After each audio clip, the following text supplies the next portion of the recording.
So in this slide, we've provided a first-hand experience on what it's like growing up with autism spectrum disorder.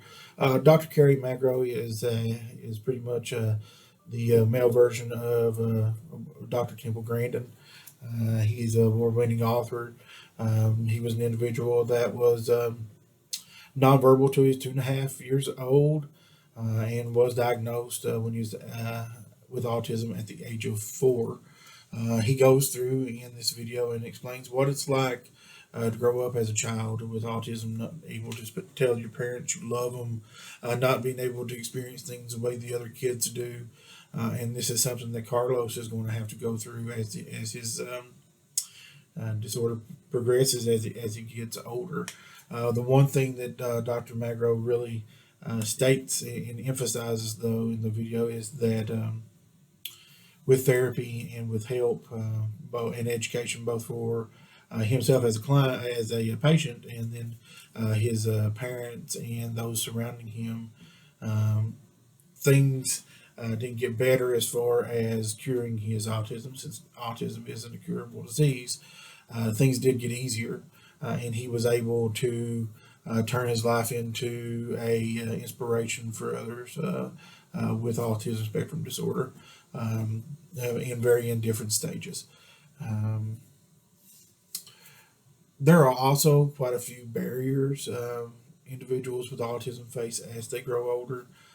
We've listed a graphic here that breaks it down. I won't go as in depth with the graphic, since it's a lot of information, but encourage you to read it, and it's a very good resource to explain what individuals with autism, how they face different obstacles growing up as opposed to individuals who don't have autism. So, like in your childhood, there's a limited expertise or capacity for ASD screening and diagnosis.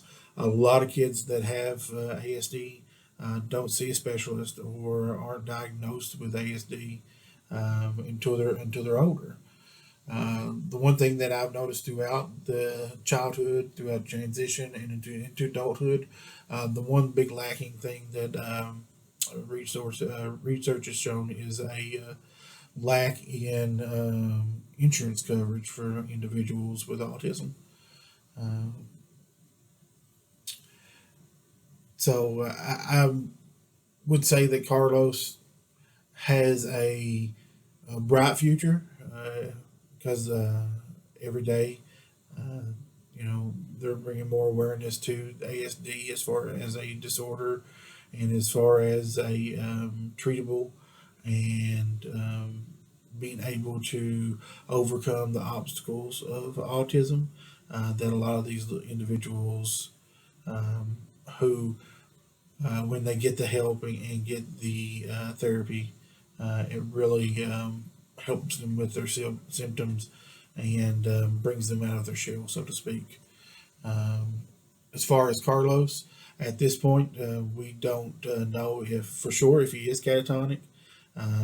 So, with future evaluations and with both occupational speech therapy and working with a social worker and therapist, um, I hope to see that Carlos will become someone who has some verbal communication with the individuals around him, and hope that in the future some of these stigmas and some of these barriers to patient care and education and other areas of society are broken down for individuals with autism.